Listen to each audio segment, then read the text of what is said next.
Hi, hello, ನಮಸ್ತೆ. Welcome to Sushma creatives and vlogs. ಎಲ್ಲರೂ ಚೆನ್ನಾಗಿದ್ದೀರಾ ಅಂದ್ಕೊಂಡಿದ್ದೀನಿ. ಇವತ್ತು ಒಂದು ಹಾಲ್ ವಿಡಿಯೋ ಮಾಡೋಣ ಅಂತ ಬಂದಿದ್ದೀನಿ. ನೋಡ್ಬೋದು ಇಲ್ಲಿ ಒಂದಿಷ್ಟು ಇನ್ನೊಂದು ಸ್ವಲ್ಪ ಒಂದಿಷ್ಟು ಡ್ರೆಸ್ಸಸ್ನ ತರಿಸಿದ್ದೀನಿ. ತುಂಬ ದಿನ ಆಯ್ತಲ್ವಾ ಹಾಲ್ ವಿಡಿಯೋನ ಶೇರ್ ಮಾಡಿ. ಆ್ಯಕ್ಚುಲಿ ಮಿನಿ ವ್ಲಾಗಲ್ಲೂ ಕೂಡ ನಾನು ಏನು ಶೇರ್ ಮಾಡೋದಕ್ಕೆ ಆಗ್ತಾ ಇಲ್ಲ. ಮಿನಿ ವ್ಲಾಗ್ನ ಇನ್ಫ್ಯಾಕ್ಟ್ ಶೂಟ್ ಮಾಡ್ಕೊಳೋದಕ್ಕೇ ನಂಗೆ ಟೈಮೇ ಸಿಗ್ತಾ ಇಲ್ಲ. ಟೈಮೇ ಇಲ್ವೇನೋ ಅನ್ನಿಸ್ತಿದೆ. ದಿನಗಳು ಹೇಗೆ ಕಳೀತಿದೆ ಅಂತಲೇ ಗೊತ್ತಾಗ್ತಾ ಇಲ್ಲ. ಇನ್ನು ತುಂಬ ಜನ ನನ್ನ ಹೇರ್ ಕೇರ್ ರೊಟೀನ್ ಬಗ್ಗೆ ಕೇಳ್ತಾ ಇದ್ರಿ. ಆ್ಯಕ್ಚುಲಿ ಪೋಸ್ಟ್ ಪಾರ್ಟಮಲ್ಲಿ ಸ್ವಲ್ಪ ಹೇರ್ ಫಾಲು ಕೂಡ ಆಗುತ್ತೆ ಅಲ್ವಾ, ಅದಕ್ಕೆ ನಾನು ಯೂಸ್ ಮಾಡುವಂಥ ಏರ್ ಆಯಿಲ್ನ ಇವತ್ತು ನಾನು ಶೇರ್ ಮಾಡ್ತಾ ಇದ್ದೀನಿ. ನಾನು ಮನೇಲೇ ಹೇರ್ ಆಯಿಲ್ನ ಮಾಡ್ಕೊತೀನಿ. ಸೊ ಅದನ್ನು ಶೇರ್ ಮಾಡ್ತಾ ಇದ್ದೀನಿ. ಹೋಗಿ ಅದನ್ನು ನೋಡ್ಕೊಂಬನ್ನಿ. ಆಮೇಲೆ ನಾನೇನೆಲ್ಲ ತರಿಸಿದ್ದೀನಿ ಅನ್ನೋದನ್ನ ಶೇರ್ ಮಾಡ್ತೀನಿ. ನಾನಿಲ್ಲಿ ಒಂದು ಈರುಳ್ಳಿನ ಉದ್ದುದ್ದದಾಗಿ ಕಟ್ ಮಾಡ್ಕೊತಾ ಇದ್ದೀನಿ. ಬೇಕು ಅಂದರೆ ಈರುಳ್ಳಿನ ಗ್ರೇಟ್ ಮಾಡು ಕೂಡ ಹಾಕ್ಕೊಬೋದು. ಬಟ್ ನನಗೆ ಆ ಸ್ಮೆಲ್ ಅಷ್ಟಾಗಿ ಇಷ್ಟ ಆಗಲ್ಲ. ಸೊ ಹಾಗಾಗಿ ಉದ್ದುದ್ದಕ್ಕೆ ಕಟ್ ಮಾಡಿ ಹಾಕ್ಕೊತಾ ಇದ್ದೀನಿ. ಇನ್ನು ಏನು ಆಮ್ಲ ಇರುತ್ತೆ ಅದನ್ನು ಕೂಡ ಗ್ರೇಟ್ ಮಾಡ್ಕೊತಾ ಇದ್ದೀನಿ. ನೋಡ್ಬೋದು ಇಷ್ಟೆಲ್ಲ ಐಟಮ್ಸ್ನ ನಾನು ಈ ಆಯಿಲ್ಗೆ ಯೂಸ್ ಮಾಡ್ತಾ ಇದ್ದೀನಿ. ಫಸ್ಟು ಒಂದು ದೊಡ್ಡ ಪ್ಯಾನ್ ತೊಗೊತಾ ಇದ್ದೀನಿ. ಬಿಕಾಸ್ ಈರುಳ್ಳಿ ಹಾಕೋದ್ರಿಂದ ತುಂಬಾ ನೊರೆ ಬರುತ್ತೆ. ಸೊ ಹಾಗಾಗಿ ದೊಡ್ಡ ಪ್ಯಾನ್ ತೊಗೊಳೋದೇ ಒಳ್ಳೆಯದು, ಇಲ್ಲಾಂದರೆ ಎಲ್ಲ ಉಕ್ಕೋಗುತ್ತೆ. ನಾನಿಲ್ಲಿ ಒಂದು ಬೌಲ್ ಆಗೋಷ್ಟು ಮೆಂತ್ಯ ಹಾಗೆ ಲವಂಗನ ತೊಗೊಂಡಿದ್ದೀನಿ. ಇದೆರಡರೂ ಹಾಕೋದ್ರಿಂದ ನಮ್ಮ ಸ್ಕ್ಯಾಲ್ಪಲ್ಲಿ ಏನಾದರೂ ಅಲರ್ಜೀಸ್ ಆಗೋದೇ ಆಗಿರಲಿ ಅಥವಾ ಡ್ಯಾಂಡ್ರಫ್ ಆಗೋದೇ ಆಗಿರಲಿ ಅದನ್ನೆಲ್ಲ ಕಂಟ್ರೋಲಿಗೆ ತರುತ್ತೆ. ಹಾಗೆ ಹೇರ್ ಗ್ಲಾಸ್ ಆಗೋದು ಕೂಡ ಕಂಟ್ರೋಲಿಗೆ ಬರುತ್ತೆ. ಇನ್ನು ಚಕ್ಕೆಯಲ್ಲಿ ಏನು ಮೇನ್ ಇಂಗ್ರೀಡಿಯೆಂಟ್ ಅಂದರೆ ಹೇರ್ ಗ್ರೋತಿಗಂತೂ ತುಂಬಾ ಹೆಲ್ಪ್ ಮಾಡುತ್ತೆ. ಸೊ ಹಾಗಾಗಿ ಚಕ್ಕೆನ ಯೂಸ್ ಮಾಡ್ತಾ ಇದ್ದೀನಿ. ಇದು ಬಂದು ಕರಂಜಿ ಸೀಡ್ಸ್ ಅಂತ, ಅಂದರೆ ಕಪ್ಪು ಜೀರಿಗೆ ಅಂತ ಹೇಳ್ತಾರೆ. ಇದನ್ನು ಹಾಕೋದ್ರಿಂದ ಬೇಗ ಬಿಳಿ ಕೂದಲಾಗಲ್ಲ, ಅಂದರೆ ಪ್ರೀ ಮೆಚ್ಯೂರ್ಡ್ ಹೇರ್ನ ಬೇಗ ತಡೆಗಟ್ಟುತ್ತೆ ಅಂತ ಇರೋದು ಆ್ಯಕ್ಚುಲಿ.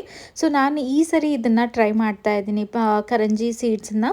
ಸೊ ಇದರಲ್ಲಿ ಯಾವುದೇ ಥರ ಫ್ಲೇವರ್ ಏನೂ ಕೂಡ ಇರಲ್ಲ. ಇನ್ನು ಇದಿಷ್ಟು ಒಂದು ಸ್ವಲ್ಪ ಫ್ರೈ ಮಾಡ್ಕೊಬೇಕು, ಅಂದರೆ ಡ್ರೈ ರೋಸ್ಟ್ ಮಾಡ್ಕೊಬೇಕು. ಆ ಸ್ಮೆಲ್ ಬರುತ್ತೆ ಲವಂಗದ್ದೇ ಆಗಿರಲಿ ಮೆಂತ್ಯದ್ದೇ ಆಗಿರಲಿ, ಅದಷ್ಟು ಬಂದಾದಮೇಲೆ ನಾನಿಲ್ಲಿ 1 ಲೀಟ್ರ್ ಕೊಬ್ಬರಿ ಎಣ್ಣೆ ತೊಗೊಂಡಿದ್ದೀನಿ. 1 ಲೀಟರ್ ಕೊಬ್ಬರಿ ಎಣ್ಣೆಗೆ 1/4 ಲೀಟರ್ ಆಗೋವಷ್ಟು ನಾನು ಹರಳೆಣ್ಣೆನ ತೊಗೊಂಡಿದ್ದೀನಿ. ಬೇರೆ ಯಾವ ಆಯಿಲು ಕೂಡ ನಾನು ಇದಕ್ಕೆ ಆ್ಯಡ್ ಮಾಡೋದಕ್ಕೆ ಹೋಗಿಲ್ಲ. ಬೇಕು ಅಂದರೆ ನಿಮಗೆ ಆಲ್ಮಂಡ್ ಆಯಿಲು ಅಥವಾ ಆಲಿವ್ ಆಯಿಲು ಕೂಡ ಹಾಕೊಬೋದು. ಬಟ್ ನಾನು ಈ ಎರಡೇ ಆಯಿಲ್ನ ಯೂಸ್ ಮಾಡ್ತಾ ಇದ್ದೀನಿ. ಬಿಕಾಸ್ ಆಲ್ಮಂಡ್ ಆಯಿಲ್ ಹಾಕೋದ್ರಿಂದ ತುಂಬಾ ಅದು ಜಿಡ್ಡಿರುತ್ತೆ, ತಲೆಗೆ ಸ್ನಾನ ಮಾಡಿದಾಗ ಅದು ಹೋಗೋದೇ ಇಲ್ಲ. ಸೊ ಹಾಗಾಗಿ ನಾನು ಇದೆರಡೇ ಆಯಿಲ್ನ ಪ್ರಿಫರ್ ಮಾಡ್ತೀನಿ. ಇನ್ನು ಇದಕ್ಕೆ ಆವಾಗಲೇ ಸ್ಲೈಸ್ ಮಾಡ್ಕೊಂಡಿದ್ದೆ ಅಲ್ವಾ ಆನಿಯನ್ನು, ಅದು ಮತ್ತು ಕರ್ಬೇವು ಎಷ್ಟು ಹಾಕಿದ್ರೂ ಒಳ್ಳೆಯದೇ. ಇವನ್ ಹಸಿದಿಲ್ಲ ಅಂದರೆ ಡ್ರೈ ಆಗಿರೋದಿರುತ್ತೆ ಅಲ್ವಾ, ಅದನ್ನು ಕೂಡ ಹಾಕ್ಕೊಬೋದು. ನಾನಿಲ್ಲಿ ಒಂದು ಫುಲ್ ಬೌಲ್ ಆಗೋಷ್ಟು ಆಮ್ಲನ ಹಾಕ್ಕೊತಾ ಇದ್ದೀನಿ. ನೆಲ್ಲಿಕಾಯಿ ಎಣ್ಣೆನೂ ಕೂಡ ಯೂಸ್ ಮಾಡ್ತಾರೆ, ಬಟ್ ನನಗೆ ನೆಲ್ಲಿಕಾಯಿ ಎಣ್ಣೆ ಹಾಕಿದಾಗ ತುಂಬಾ ಹೇರ್ ಫಾಲ್ ಆಯಿತು. ಸೊ ಹಾಗಾಗಿ ನಾನು ನೆಲ್ಲಿಕಾಯಿನ ಹಾಕ್ಕೊಂಡಿದ್ದೀನಿ. ಇನ್ನು ರೋಸ್ಮೆರಿನ ಹಾಕ್ಕೊಂಡಿದ್ದೀನಿ. ರೋಸ್ಮೆರಿ ಬ್ಲಿಂಕಿಟಲ್ಲೆಲ್ಲ ಆರಾಮಾಗಿ ಸಿಗುತ್ತೆ ಆಯಿತಾ, ಏನೊಂದು 10 ರುಪೀಸಿಗೆ ಅಷ್ಟು ಬರುತ್ತೆ. ಸೊ ಅದನ್ನು ಆರಾಮಾಗಿ ತೊಗೊಂಡು ಹಾಕ್ಕೊಬೋದು. ಇನ್ನು ರೋಸ್ಮೆರಿ ಏನಕ್ಕೆ ಹಾಕ್ತಾಯಿದ್ದೀನಿ ಅಂದರೆ ಅದು ನಮ್ಮ ಬ್ಲಡ್ ಸರ್ಕ್ಯುಲೇಷನ್ನ ಇಂಪ್ರೂವ್ ಮಾಡಿ ಹೇರ್ ಗ್ರೋತಿಗೆ ಹೆಲ್ಪ್ ಮಾಡುತ್ತೆ. ಇನ್ನು ಈ ಕರಿಬೇವು ಅವೆಲ್ಲ ನಿಮಗೆಲ್ಲ ಗೊತ್ತಿರುತ್ತೆ ಹೇರ್ ಗ್ರೋತಿಗೆ ಎಷ್ಟು ಒಳ್ಳೆಯದು ಅಂತ. ಸೊ ಕರಿಬೇವು ಇನ್ನೂ ಸ್ವಲ್ಪ ಡ್ರೈ ಆಗಿರೋದಿತ್ತು, ಅದನ್ನು ಕೂಡ ಹಾಕ್ಕೊಂಡೆ. ಇದು ಒಂದು ಕುದಿ ಬಂದಮೇಲೆ ನೋಡ್ಬೋದು, ಒಂದು ಕುದಿ ಬಂದಮೇಲೆ ನಾನಿಲ್ಲಿ ವಿಳೆದೆಲೆ ಏನಿರುತ್ತೆ ಅದನ್ನು ಹಾಕ್ಕೊತಾ ಇದ್ದೀನಿ. ಒಂದು 5ರಿಂದ 6 ವಿಳೆದೆಲೆನ ಹಾಕ್ಕೊಂಡಿದ್ದೀನಿ. ಈ ಟೈಮಲ್ಲಿ ಬೇಕು ಅಂದರೆ ಸ್ವಲ್ಪ ತುಳಸಿನೂ ಕೂಡ ಹಾಕ್ಕೊಬೋದು, ಬಟ್ ನನ್ನ ಹತ್ರ ತುಳಸಿ ಇರಲಿಲ್ಲ. ಸೊ ಹಾಗಾಗಿ ಬರೀ ವಿಳೆದೆಲೆನ ಹಾಕ್ಕೊಂಡಿದ್ದೀನಿ. ಒಬ್ಬೊಬ್ಬರು ಇದಕ್ಕೆ ಅಲೋವೆರಾನು ಕೂಡ ಬರೀ ಜೆಲ್ನ ಹಾಕ್ತಾರೆ, ಬಟ್ ನಾನು ಅದನ್ನೇನು ಹಾಕ್ಕೊಳೋದಕ್ಕೆ ಹೋಗಿಲ್ಲ.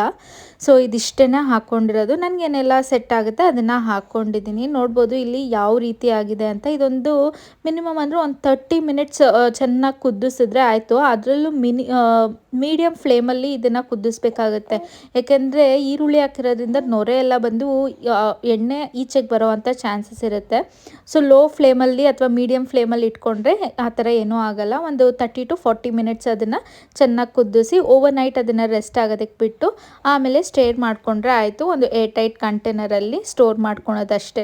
ನೋಡಿದ್ರಲ್ಲ, ಇದೇ ಹೇರ್ ಆಯಿಲ್ನ ನಾನು ಯೂಸ್ ಮಾಡೋ ಅಂಥದ್ದು.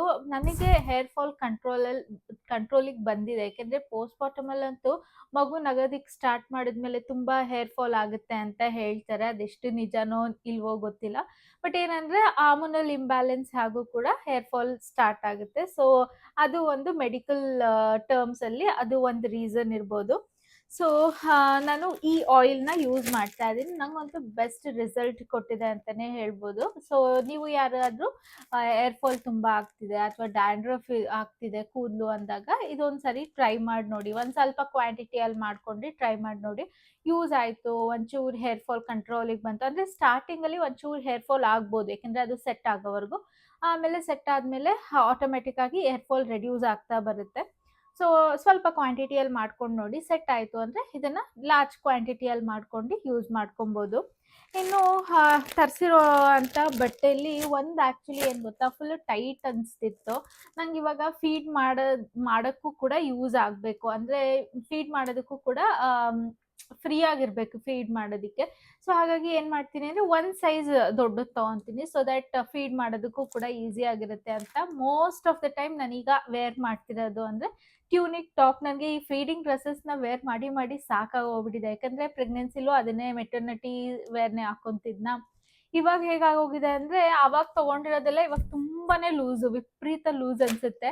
ಮತ್ತು ನನಗೆ ಫೀಡಿಂಗಿಗೆ ಇನ್ವೆಸ್ಟ್ ಮಾಡೋದಕ್ಕೆ ಇಷ್ಟ ಇಲ್ಲ. ಸೊ ಏನು ಮಾಡ್ತಾ ಇದ್ದೀನಿ ಅಂದರೆ ಸ್ವಲ್ಪ ಟ್ಯೂನಿಕ್ ಟಾಪ್ಸ್ ಆ ಥರ ತೊಗೊತಾ ಇದ್ದೀನಿ, ಸೊ ದ್ಯಾಟ್ ಅದರಲ್ಲಿ ಫೀಡ್ ಮಾಡೋಕ್ಕೂ ಕೂಡ ಈಸಿ ಆಗಿರುತ್ತೆ ಅಂದ್ಬಿಟ್ಟು. ಮತ್ತು ಮೋರ್ ಆಫ್ ಟೀ ಶರ್ಟ್ಸ್ನ ನಾನು ವೇರ್ ಮಾಡೋದಕ್ಕೆ ಪ್ರಿಫರ್ ಮಾಡ್ತೀನಿ. ಮನೇಲಿದ್ದಾಗಂತೂ ಟೀ ಶರ್ಟ್ಸ್ ತುಂಬಾ ಕಂಫರ್ಟಬಲ್ ಆಗಿರುತ್ತೆ, ಫೀಡ್ ಮಾಡೋದಕ್ಕೆ ಆಗಿರಲಿ ಅಥವಾ ಡೈಲಿ ವೇರ್ ಮಾಡೋದಕ್ಕೆ ಆಗಿರಲಿ. ಸೊ ಹಾಗಾಗಿ ಆ ಥರ ಪ್ರಿಫರ್ ಮಾಡ್ತೀನಿ. ಇದರಲ್ಲಿ ನಾನೊಂದು 2 ಟ್ಯೂನಿಕ್ ಟಾಪ್ನ ತೋರಿಸ್ತೀನಿ. ಇವಾಗ ಅದನ್ನು ನಾನು ಹೇಳಿದೆ ಅಲ್ವಾ, ಒಂದು ರಿಟರ್ನ್ ಮಾಡಿದೆ ಅಂತ. ಕ್ವಾಲಿಟಿ ವೈಸ್ ಅಂತೂ ಟಾಪ್ ನಾಚ್ ಆಗಿದೆ ಆಯಿತಾ. ನಂಗೆ ಅದನ್ನು ಮತ್ತೆ ರಿಟರ್ನ್ ಮಾಡೋದಕ್ಕೂ ಕೂಡ ಇಷ್ಟ ಇರಲಿಲ್ಲ. Only the thing is size ಆಗ್ತಾ ಇರಲಿಲ್ಲ. ಮತ್ತು ನಾನು ಎಕ್ಸ್ಚೇಂಜಿಗೆ ಹಾಕಿದ್ರೆ ನಾವು ಇರಲ್ಲ. ಆ್ಯಕ್ಚುಲಿ ಇವಾಗ ಹಬ್ಬ ಬರುತ್ತೆ ಅಲ್ವಾ, ನಾನು ಹಬ್ಬಕ್ಕೆ ಊರಿಗೆ ಹೋಗ್ತೀನಿ. ಸೊ ಹಾಗಾಗಿ ಬೆಟರ್ ನಾನು ಅದನ್ನು ರಿಟರ್ನ್ ಮಾಡಿಬಿಟ್ಟು ಮತ್ತೆ ಯಾವಾಗಾದ್ರೂ ತರಿಸ್ಕೊಳೋಣ ಅಂದ್ಬಿಟ್ಟು ರಿಟರ್ನ್ಗೆ ಹಾಕಿದ್ದೀನಿ. ಸೊ ಅದನ್ನು ರಿಟರ್ನ್ ಆಲ್ರೆಡಿ ಆಗಿದೆ. ಸೊ ಆ ವಿಡಿಯೋನು ಕೂಡ ನಾನು ಇದೇ ವಿಡಿಯೋದಲ್ಲಿ ಆ್ಯಡ್ ಮಾಡ್ತೀನಿ. ಸೊ ಹೋಗಿ ಅದನ್ನು ಕೂಡ ನೋಡ್ಕೊಂಬನ್ನಿ. ಮಾಡೋದು ಯಾಕಂದರೆ ಸೈಜ್ ತುಂಬ ಚಿಕ್ಕದು ಬಂದಿದೆ, ಸೊ ಹಾಗಾಗಿ ರಿಟರ್ನ್ ಮಾಡಬೇಕು ಅಂತ ಇದ್ದೀನಿ. ಸೊ ಇದು ಕ್ವಾಲಿಟಿ ವೈಸ್ ಅಂತೂ ತುಂಬ ಚೆನ್ನಾಗಿದೆ. ಸೊ ಹಾಗಾಗಿ ನಿಮ್ಗೆ ಯಾರಿಗಾದ್ರು ಯೂಸ್ ಆಗ್ಬೋದು ಅಂತ ಈ ವಿಡಿಯೋದಲ್ಲಿ ಜಸ್ಟ್ ರೆಕಾರ್ಡ್ ಮಾಡ್ಕೊಂಡು ಪೋಸ್ಟ್ ಮಾಡ್ತಾ ಇದ್ದೀನಿ. ಇದು ಕಾರ್ಡ್ ಸೆಟ್ ಆಯಿತಾ.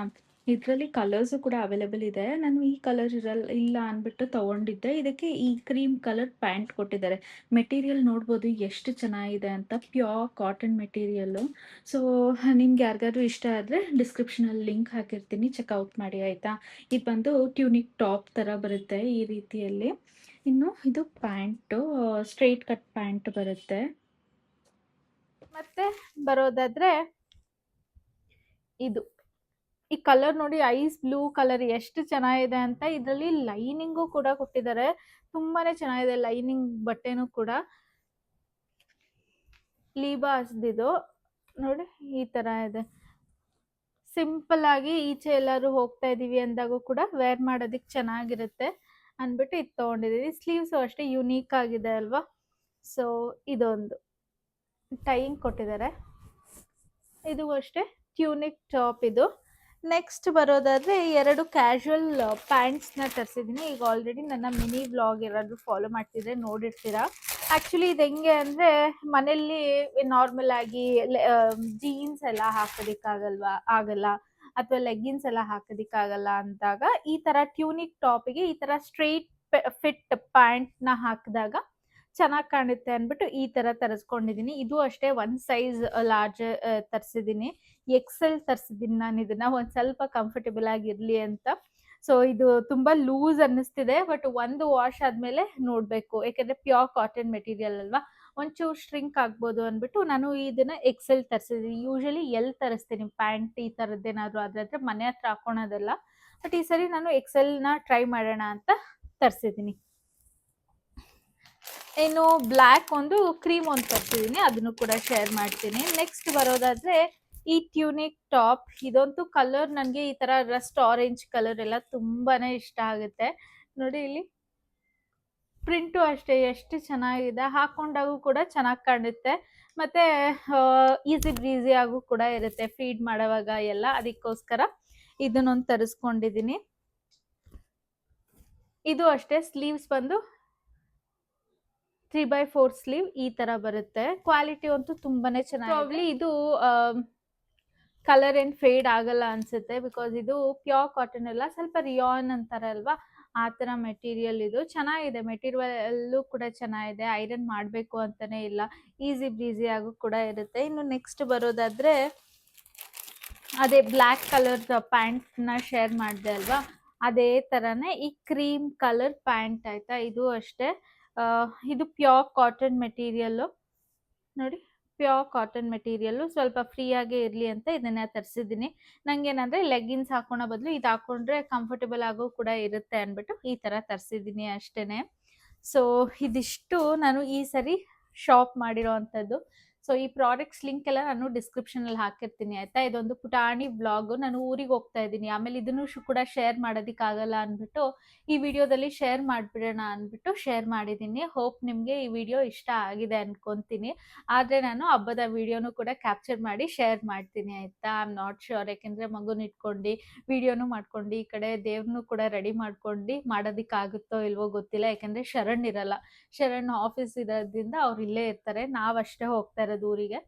So I am not sure, ಆಗೋಷ್ಟು ನಾನು ಕ್ಯಾಪ್ಚರ್ ಮಾಡೋಣ ಅಂದ್ಕೊಂಡಿದ್ದೀನಿ. ನೋಡೋಣ ಹೋಪ್ಫುಲಿ ಹೇಗಾಗುತ್ತೆ ಅಂತ. ಸೊ ಇದಾಗಿತ್ತು ಇವತ್ತಿನ ವಿಡಿಯೋ. ಹೋಪ್ ನಿಮಗೆ ಈ ವಿಡಿಯೋ ಇಷ್ಟ ಆಗಿದೆ ಅನ್ಕೊತೀನಿ. ಈ ವಿಡಿಯೋ ಇಷ್ಟ ಆಗಿದ್ರೆ ಪ್ಲೀಸ್ ಲೈಕ್ ಮಾಡಿ, ಶೇರ್ ಮಾಡಿ, ಸಬ್ಸ್ಕ್ರೈಬ್ ಮಾಡಿ. Thank you for watching. Bye.